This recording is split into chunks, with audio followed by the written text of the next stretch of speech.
Dans une démarche de changement personnel, il est très important d'identifier qu'est-ce qui, dans nos attitudes, convictions, comportements, stratégies, fonctionne et qu'est-ce qui, dans ces attitudes, comportements, stratégies, ne fonctionne pas.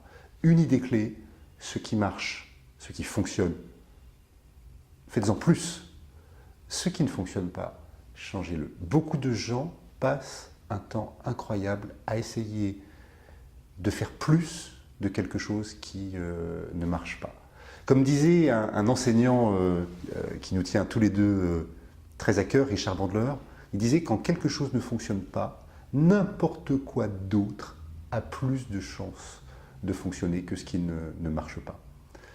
Et c'est une question pour nous qui est au cœur de notre démarche personnelle, savoir regarder en face qu'est-ce qui fonctionne, qu'est-ce qui apporte des résultats dans notre façon de penser et d'être, et qu'est-ce qui ne fonctionne pas et que nous aurions vraiment intérêt à changer.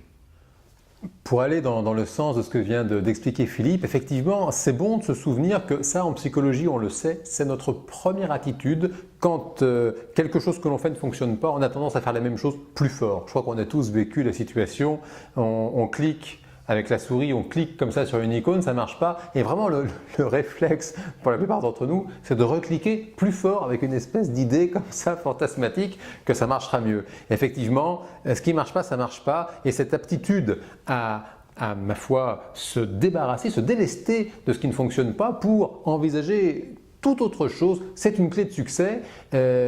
On le sait, la communauté scientifique commence à le dire de façon de plus en plus explicite, pour mincir les régimes ça ne marche pas. Ça ne marche pas, plus de 9 fois sur 10, ça ne marche pas. Alors quiconque envisage par exemple de mincir, j'ai tellement de personnes qui se sont retrouvées dans mon fauteuil et qui effectivement ont passé 10, 20, 30, 40 ans de leur existence à faire des régimes sans succès. Et il est essentiel, je dirais, à un moment donné, de faire le deuil de solutions qui n'en sont pas, de tentatives qui ne marcheront pas parce que vous le savez déjà par avance.